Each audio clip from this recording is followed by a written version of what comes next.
అదే RTV app వార్తల్ని క్షణాల్లో చదివే అవకాశం ఉంటుంది. ఒక న్యూస్ పేపర్, ఒక టెలివిజన్ ఛానల్ మీ చేతుల్లో ఎప్పుడూ ఉంటాయి. దేశవ్యాప్తంగా సైబర్ క్రైమ్ పెరిగిపోతుంది. నిజామాబాద్లో తీగ లాగితే రాజస్థాన్లో డొంక కదిలినట్లు తయారైంది. నిజామాబాద్ జిల్లాలో ఓ వ్యక్తికి సంబంధించిన అకౌంట్ నుంచి 1,08,000 రూపాయలు పోయాయని చెప్పి సైబర్ క్రైమ్కు ఫిర్యాదు చేసిన నేపథ్యంలో పూర్తి స్థాయిలో సైబర్ పోలీసులు ఎంక్వైరీ చేశారు.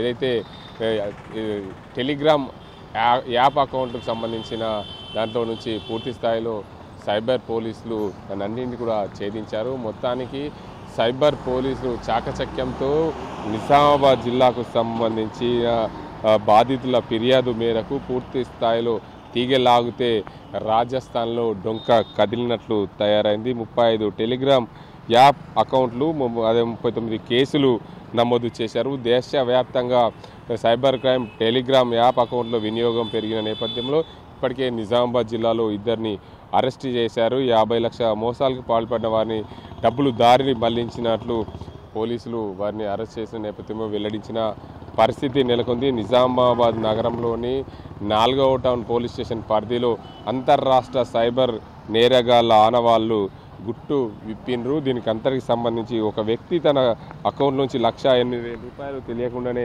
మాయమయ్యాయని చెప్పి పోలీసులకు ఫిర్యాదు చేసిన నేపథ్యంలో నిజామాబాద్ పోలీసులు రాజస్థాన్, ఉత్తరప్రదేశ్ రాష్ట్రాల్లో సైబర్ క్రైమ్ ముఠాను పూర్తి స్థాయిలో వారి సంబంధాలను గుట్టురట్టు చేశారు. నిజామాబాద్ పోలీసులకు సంబంధించి పూర్తి స్థాయిలో బోధనకు చెందిన నితీష్ అదేవిధంగా అరెస్ట్ చేయగా అతను నిజామాబాద్ జిల్లా కేంద్రంలోని ఆటోనగర్కు చెందిన అబ్దుల్ జావేద్ అదేవిధంగా వారిద్దరి నుంచి పూర్తి సమాచారం అయితే సేకరించారు.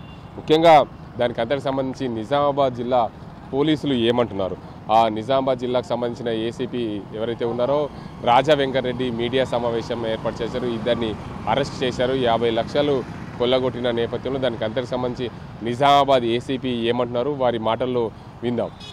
నితీష్ అనే ఒక వ్యక్తిని మొదటగా అరెస్ట్ చేయడం జరిగింది.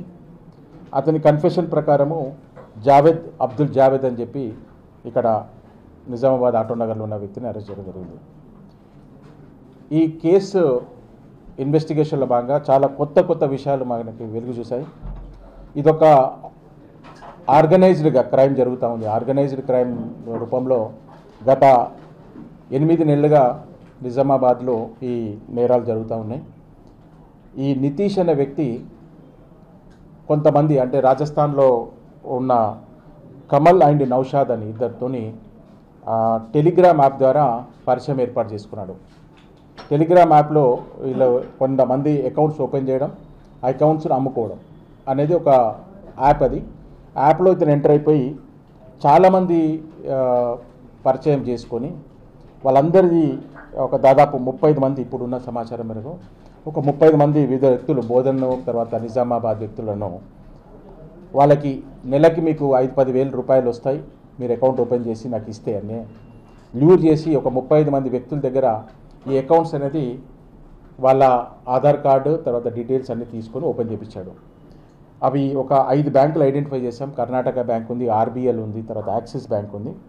ఈ అన్ని బ్యాంకులలో ఒక 35 అకౌంట్లు మ్యూల్ అకౌంట్స్ అంటారు వీటిని. అంటే వాళ్ళ దగ్గర అకౌంట్స్ ఓపెన్ చేస్తాడు. ఓపెన్ చేసిన తర్వాత ఆ సంబంధించిన చెక్ బుక్, తర్వాత ఏటీఎం డెబిట్ కార్డు, తర్వాత పిన్ నంబరు, ఒక సిమ్ కార్డు తీసుకుంటాడు. ఈ అన్నీ కూడా కొరియర్ చేసేసి రాజస్థాన్లో ఉన్న ఈ కమల్కి పంపిస్తున్నాడు. వీళ్ళంతా కమల్ అండ్ నౌషాద్ ఏంటంటే వీళ్ళు ఆర్గనైజ్డ్ క్రైమ్లో ఉన్నారు, సైబర్ క్రైమ్స్లో. ఈ దేశవ్యాప్తంగా వీళ్ళు ఈ సైబర్ ఫ్రాడ్ చేస్తూ వాళ్ళ ఈ అకౌంట్స్ను డమ్మీ అకౌంట్స్ను వాడుకొని వాళ్ళ అమౌంట్స్ విత్డ్రా చేసుకుంటూ ఉంటారు. ఈ 35 అకౌంట్లను వాళ్ళు గత 6 నెలలుగా వాడుకొని దాదాపు ఒక మనకి ఇప్పుడున్న సమాచారం ప్రకారం ఒక 50 లక్షల రూపాయల వరకు సైబర్ క్రైమ్లో వివిధ ప్రాంతాల్లో జరిగిన సైబర్ ఫ్రాడ్ అమౌంట్ను వాళ్ళు విత్డ్రా చేయడం జరిగింది. వాళ్ళందరినీ కూడా మనము ఎవరెవరైతే అకౌంట్స్ ఓపెన్ చేశారో వాళ్ళందరినీ కూడా 35 మెంబర్స్ని ఐడెంటిఫై చేస్తాము. దేశవ్యాప్తంగా 39 కేసులలో ఈ అకౌంట్స్ వాడబడ్డాయి.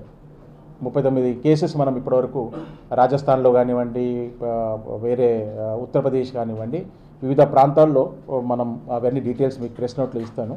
ఈ వివిధ ప్రాంతాల్లో సంబంధించిన క్రైమ్లలో 39 క్రైమ్లలో ఈ అకౌంట్స్ వాడబడ్డాయి. దీంట్లో డీటెయిల్గా దర్యాప్తు అనేది ప్రారంభించినాము. అన్ని అకౌంట్స్ కూడా మనం ఇప్పుడు ఫ్రీజ్ చేస్తున్నాము. అన్ని బ్యాంక్స్కి లెటర్ రాసాము.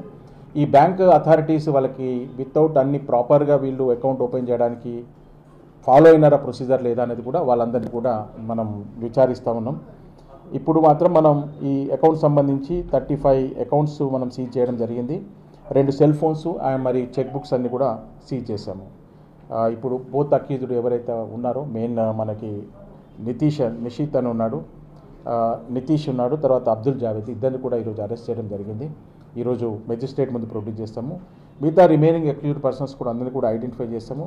మా టీము వీళ్ళను రాజస్థాన్లో వీళ్ళు ఎక్కడికి వెళ్ళింది, కొరియర్ ఇవన్నీ ఎక్కడ పంపించారనే దాన్ని కూడా ఐడెంటిఫై చేసుకొని చేసాము.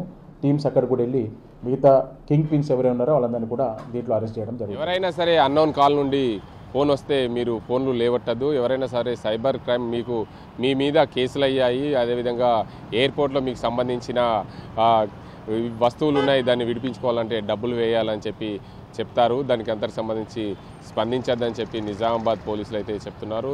39 కేసులు నమోదయ్యాయి. అందులో 35 టెలిగ్రామ్ యాప్ల ద్వారా అకౌంట్లు తెరిచారు. దానికి అంతకు సంబంధించి వారైతే ముందుగా మీకు ఒక 10,000 రూపాయలు అకౌంట్లో వేస్తాం, మీరు ఒక బ్యాంక్ అకౌంట్ తెరవండి, మీకు ఒక సిమ్ కార్డ్ ఇస్తామని చెప్పి చాకచక్యంగా చెప్పి మీ నుండి వారు ఎవరైతే సైబర్ నేరస్తులు మిమ్మల్ని వలలో వేసుకుంటారో మీరు మోసపోవద్దు అని చెప్పి పోలీసులు అయితే చెప్తున్నారు. దేశవ్యాప్తంగా సైబర్ నేరాలు అధికంగా అవుతున్నాయి. ప్రజలు అప్రమత్తంగా ఉండాలి, సైబర్ నేరగాళ్ళ ఉచ్చులో పడద్దని చెప్పి పోలీసులు అయితే ఎప్పటికప్పుడు చెప్తున్నప్పటికీ కూడా అత్యాశకు పోయి సైబర్ నేరగాళ్ళ ఉచ్చులో పడుతున్న చాలామంది యువత డబ్బులు కోల్పోతున్న పరిస్థితి. నిజామాబాద్ జిల్లాలో ఓ వ్యక్తి 1,08,000 కోల్పోయాడని చెప్పి పోలీసులకు ఫిర్యాదు చేసిన నేపథ్యంలో నిజామాబాద్లో తీగలాగితే రాజస్థాన్, ఉత్తరప్రదేశ్ రాష్ట్రాల్లో డొంక కదిలిందని చెప్పచ్చు. పూర్తి స్థాయిలో పోలీసులు కేసు విచారణ చేసి ఇద్దరిని అదుపులో తీసుకున్నారు. మరికొంతమందిని అదుపులో తీసుకునే ప్రయత్నంలో కేసు ఛేదిస్తున్నారని చెప్పి నిజామాబాద్ పోలీసులు అయితే చెప్తున్నారు. ఇది ఇక్కడ పరిస్థితి. కెమెరా సాజింతో గంగారెడ్డి, RTV నిజామాబాద్. మరిన్ని వీడియోస్ కోసం ఛానల్ ని సబ్స్క్రైబ్ చేయండి. లేటెస్ట్ అప్డేట్స్ కోసం వాట్సాప్ ఛానల్ ని ఫాలో చేయండి. అండ్ లింక్ డిస్క్రిప్షన్ లో ఉంది.